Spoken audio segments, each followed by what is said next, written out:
l'ancien libéraux international de la JSK, Moulou Iboud parle du combat du club kabyle pour la Mazigité.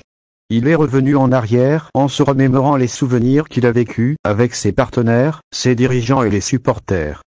La JSK a marqué l'histoire du football algérien, soit à l'échelle locale ou continentale, n'est-ce pas? Exact, la JSK est un club qui a fait son chemin en réussissant à marquer l'histoire du football algérien, de fort belle manière, avec plusieurs consécrations à son palmarès, que ce soit à l'échelle nationale que continentale. Ce club continue de rafler des titres et représente dignement le football algérien dans les différentes compétitions africaines. C'est donc devenu une tradition, et ce club ne peut se permettre de jouer les seconds rôles. Des hommes se sont sacrifiés pour ce club pour qu'il puisse être à la hauteur, chaque saison. Ce prestigieux club, qui a réussi à gagner plusieurs titres, a aussi participé au combat identitaire, n'est-ce pas? Oui, la JSK est un club différent des autres. En plus du volet sportif, la JSK joue aussi pour l'identité et la mazigité.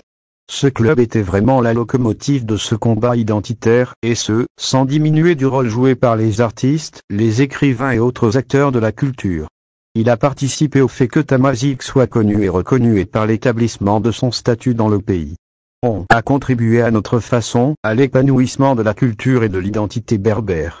Quand est-ce que la JSK a commencé à prendre de l'ampleur, sur le plan culturel et identitaire? C'est à partir des années 70, après la montée en première division, mais le combat de la JSK pour la Mazigité a commencé à partir de cette Coupe d'Algérie remportée face au Na.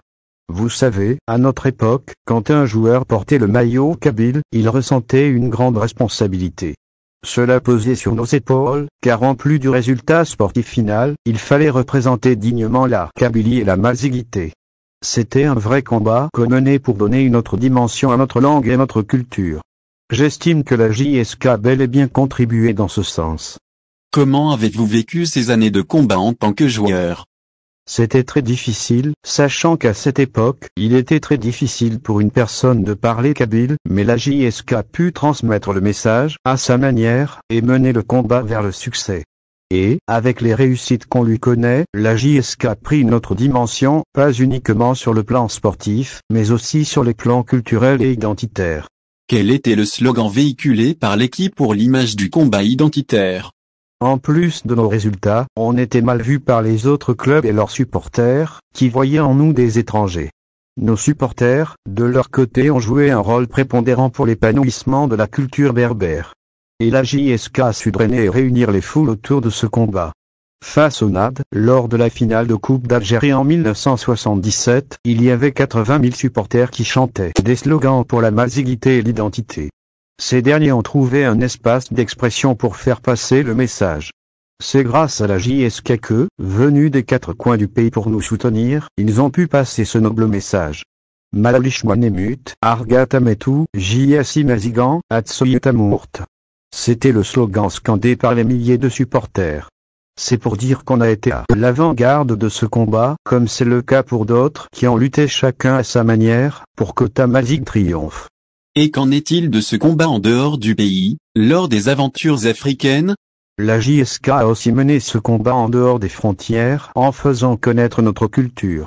Lors de nos différentes aventures africaines, tout le monde se demandait d'où on est venu et de quel pays on est.